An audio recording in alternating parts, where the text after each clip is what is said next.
عزیز دوستو، حضرت ابوبکر صدیق رضی اللہ تعالیٰ عنہ کے جو اوصاف تھے، جو خوبیاں تھیں، ان میں ایک بہت بڑی خوبی آپ کی عاجزی اور انکساری تھی۔ اللہ کریم نے قرآن پاک میں اپنے بندوں کی یہ شان بیان کی ہے، فرمایا وَعِبَادُ الرَّحْمَٰنِ الَّذِينَ يَمْشُونَ عَلَى الْأَرْضِ هَوْنًا، فرمایا رحمان کے بندے زمین پر عاجزی کے ساتھ چلتے ہیں۔ وَإِذَا خَاطَبَهُمُ الْجَاهِلُونَ قَالُوا سَلَامًا، اور جب جاہل ان سے مخاطب ہوتے ہیں تو وہ سلام کر کے گزر جاتے ہیں۔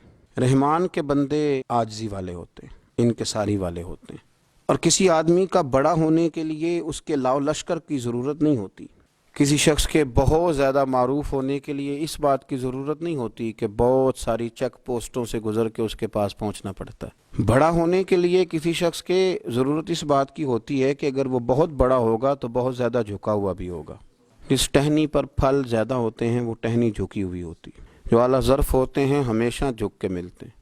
میں اس کا مفہوم مخالف نہیں بیان کرتا، بس بتاتا ہوں کہ جو اعلیٰ ظرف ہوتے ہیں، جو اعلیٰ ظرف ہوتے ہیں، جو اعلیٰ ظرف ہوتے ہیں، وہ ہمیشہ ہی جھک کے ملتے ہیں، کیونکہ صراحی سر نگوں ہو کر بھرا کرتی ہے پیمان۔ اگر وہ کبھی اپنا سر نہ جھکائے تو لوگوں کا پیالہ کبھی بھر سکتا نہیں۔ اس لیے میرے رسول پاک صلی اللہ تعالی علیہ وسلم نے عاجزی کو پسند کیا، تکبر کو ناپسند کیا۔ رسول کائنات صلی اللہ تعالی علیہ وسلم نے فرمایا یہ جو دنیا میں تکبر کرنے والے لوگ ہیں قیامت کے دن چیونٹیوں کی شکل میں مسخ کر دیے جائیں گے۔ اور میرے محبوب کریم علیہ الصلوۃ والسلام نے فرمایا کہ تو اللہ کی رضا کے لیے جھک جا، رب تجھے عزتیں عطا کر دے۔ لیکن ایک بات ذہن میں رکھیں کہ عاجزی اور تکبر یہ دونوں دل کے معاملے ہیں، ان کا گردن جھکانے سے، ہاتھ چومنے سے، اس چیز سے کوئی تعلق نہیں۔ یعنی بہت سارے ایسے لوگ ہوتے ہیں جو گردن بھی جھکاتے ہیں، جن کے ملنے کا انداز احترام والا ہوتا ہے پر ان کے دل میں احترام نہیں ہوتا۔ اور کچھ لوگ ایسے بھی ہوتے ہیں، شاید ہی کبھی کسی بزرگ کی دستبوسی کی ہو لیکن اندر سے بڑے عاجز ہوتے ہیں، درویش ہوتے ہیں، وہ سادہ ہوتے ہیں۔ حضرت سیدنا ابوبکر صدیق رضی اللہ تعالیٰ عنہ کے مزاج میں ڈھیر ساری عاجزی تھی۔ اللہ کے نبی صلی اللہ علیہ وسلم نے ان کی تعریفیں بیان کی، نہ کسی پہ سورج غروب ہوا، نہ کسی پہ طلوع ہوا جو میرے ابو بکر سے افضل ہو۔ لیکن حضرت ابوبکر صدیق کیا کہتے تھے؟ پرندے کو دیکھتے تو فرماتے کاش میں پرندہ ہوتا، مجھ سے کوئی حساب نہ لیا جاتا، کاش میری ماں مجھے نہ جنتی اور میں نہ یہ غلطیاں کرتا، عاجزی کا اظہار کرتے، اور نہ پھر صبح قیامت مجھ سے حساب لیا جاتا۔ کبھی درخت کو دیکھتے تو کہتے کاش میں درخت ہوتا، عاجزی کے ساتھ، انکساری کے۔ حالانکہ کتنا بڑا مرتبہ ہمارے ہاں، جس آدمی کو کچھ پر لگ جاتے ہیں پھر وہ اڑ کے بھی تو دکھاتا ہے نا، نظر آتی ہے کہ اب اڑان اونچی ہو گئی۔ لیکن حضرت ابوبکر صدیق رضی اللہ تعالیٰ عنہ کے جملوں میں تواضع، لفظوں میں تواضع، اور انداز کیا ہے حضرت ابوبکر صدیق کا؟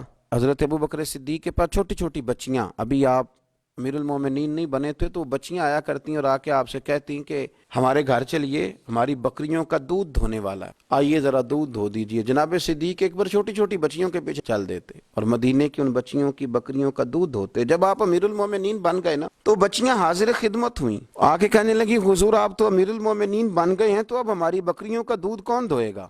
ہمارا والد انتقال کر گیا، ہمارا بھائی کوئی نہیں۔ آپ آتے تھے تو بکریوں کا دودھ دھو جاتے تھے۔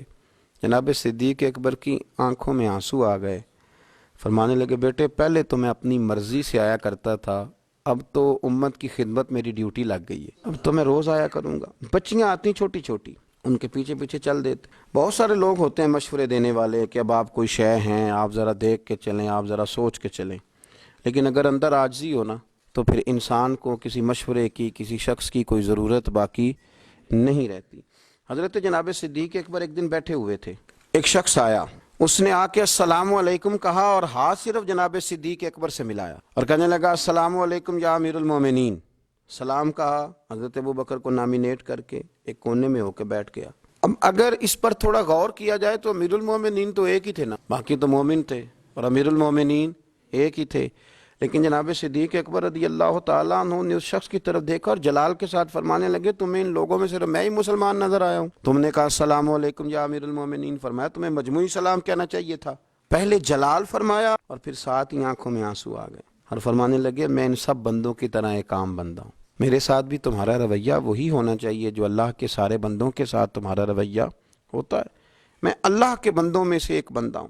حضرت سیدنا علی المرتضیٰ شیر خدا کا بھی میں نے فرمان پڑھا۔ ان سے کسی نے پوچھا کہ بتائیے امت میں سب سے افضل کون ہے؟ کہا ابو بکر صدیق۔ کہا ان کے بعد؟ کہا عمر فاروق۔ تو فرمایا حضور پھر آپ؟ فرمانے لگے نہیں، میں تو عام مسلمانوں میں سے ایک مسلمان ہوں۔ اب وہ شخص جس کی فضیلت میں سب سے زیادہ حدیثیں آئی ہیں، جن کو رسول کریم صلی اللہ علیہ وسلم نے فرمایا علی تو میرا بھائی ہے دنیا میں بھی اور آخرت میں بھی، اور جن کو فرمایا یہ علی مولا ہے اور میری ساری امت کا ہی مولا ہے۔ آپ بات کو سمجھیں، اپنے آپ کو بنانے سے تھوڑا آدمی بڑا ہوتا ہے، اگر کوئی بڑا ہو تو بڑائی نظر آ ہی جاتی۔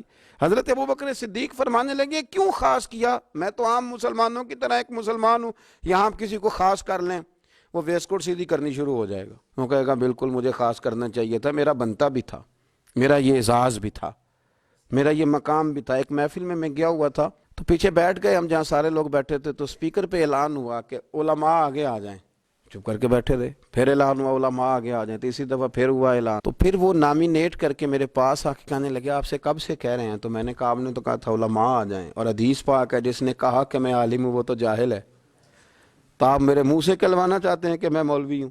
وہ خدا کے بندے، میں نہیں سمجھتا کہ میں کسی پائے کا آدمی ہوں، آپ نے کہا علماء آ جائیں، تو پھر اگر کوئی اپنے آپ کو سمجھے گا تو چلا جائے گا، تو جو نہیں سمجھے گا وہ بیٹھا رہے گا۔ تو ہم نے نہیں سمجھا تو ہم بیٹھے ہوئے ہیں۔